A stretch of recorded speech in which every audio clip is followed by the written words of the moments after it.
Hello नमस्कार मंडळी, तर स्वागत आहे तुमचं आपल्या यूट्यूब चॅनलमध्ये। तर आज ना मस्त अशी पावभाजी बनली आहे। तर चला तर मग आपण बघूया पावभाजी कशी होते ती आपली। तर नमस्कार मंडळी, तर आज ना मला खूप कंटाळा आला होता जेवण बनवायचा। म्हटलं काय रोज रोज तेच तेच खाऊन ना खूप कंटाळा आला होता, म्हणून म्हटलं चला आज पावभाजी करूया। आणि कार्तिकच्या पप्पांना ना खूप पावभाजी आवडते, म्हणून मग त्यांनी ना मस्त अशी मला बटाटी मस्त अशी चांगली बीट वगैरे आणून दिले आणि म्हटले पावभाजी कर।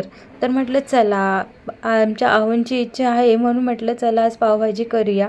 तर इथे मी मस्त असे सगळे बटाटे वगैरे ना त्यांची अशी चांगली साल वगैरे काढून घेतली, नंतर बीटची पण साल वगैरे काढली आणि मग बटाटे आहेत ना ते चांगले असे चॉपरमध्ये ना बारीक असे कट करून घ्यायचे आहेत। आणि मग नंतरला फ्लावर होते ना तर ते पण असे चांगले कट करून वगैरे घेतले। फ्लावर ना नीट चांगले बघूनच स्वच्छ करा, कारण कधी कधी त्याच्यामध्ये अळी पण असते, त्याच्यामुळे चांगलं बघून नीट साफ करायचं असतं। आणि मग बीट वगैरे होते, मस्त असं बीट वगैरे कट करून घेतला। आणि मग आता म्हटलं चला कुकरमध्ये मला ही बनवायची होती पूर्ण पावभाजी, म्हणून मग इथे मी कढीपत्ता वगैरे चांगलं असं काढलं। तुम्हाला तर माहितीच आहे माझ्या घरी कढीपत्त्याचं झाड आहे, त्याच्यामुळे मला बाहेरचं विकतचा कढीपत्ता आणावा लागत नाही। मग मस्त असं म्हटलं छान असं कुकरमध्ये आता तेल वगैरे ओतलं आणि मग नंतरला त्याच्यामध्ये चांगलं असं राई टाकली तडतडायला। तर तेल वगैरे टाकलं आणि मग नंतरला राई चांगली टाकली। राई आणि कढीपत्ता आहे ना चांगलं असं तडतडून द्यायचं आहे, म्हणजे चांगली अशी फोडणी त्याला द्यायची आहे।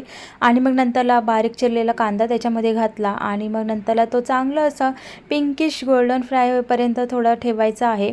आणि मग नंतरला चांगलं असं परतून घेतला आहे। आणि मग नंतरला मग त्याच्यामध्ये ना मी आपल्या घरगुती आपली हळद, तिखट मसाला आणि थोडी ना मिरची पावडर याच्यात टाकली आहे। तर इथे माझ्याकडे काश्मीरी मिरची पावडर होती तर ती टाकली आहे त्याच्यामध्ये।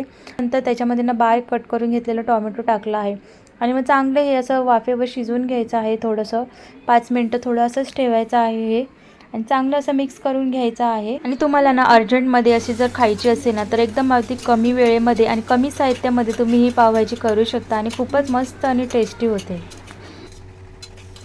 आणि मग नंतरला त्याच्यामध्ये ना कापून घेतलेली बटाटी ना ती चांगली असं स्वच्छ पाण्यातून धुतली आणि मग नंतरला ती त्याच्यामध्ये टाकली। आणि मग बीट पण तेच टाकलं त्याच्यामध्ये। बीट पण चांगलं असं पाण्यातून स्वच्छ धुवून घेतलं आणि मग त्याच्यामध्ये टाकलं, चांगलं असं परतून घ्यायचं आहे। आणि मग त्याच्यानंतर मी त्याच्यामध्ये थोडंसं चवीप्रमाणे मीठ घातलं आहे। तर इथे माझा मिठाचा चमचा ना थोडा छोटा आहे, म्हणून मला इथे 4-5 वेळा मीठ टाकावं लागतं। तर चांगलं असं परतून घेतलं आणि मग नंतरला चांगलं त्याच्यात पाणी वगैरे घातलं आणि मग नंतरला कुकरला शिटी लावून घेतली।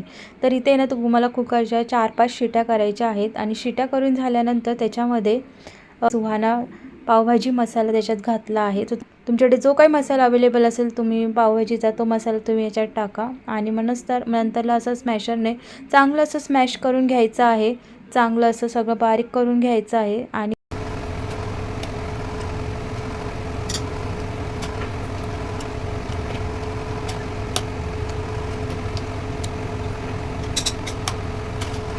मग नंतरला वरतून त्याच्या कोथिंबीर होती ती कट करून टाकली आणि मस्त आपली अशी पावभाजी इथे तयार झाली आहे। तर पावभाजीला पण बघा मस्त असा लाल कलर आला आहे, कारण बीट टाकल्यामुळे ना मस्त असं त्याचा कलर येतो, पावभाजीला लाल कलर येतो असा।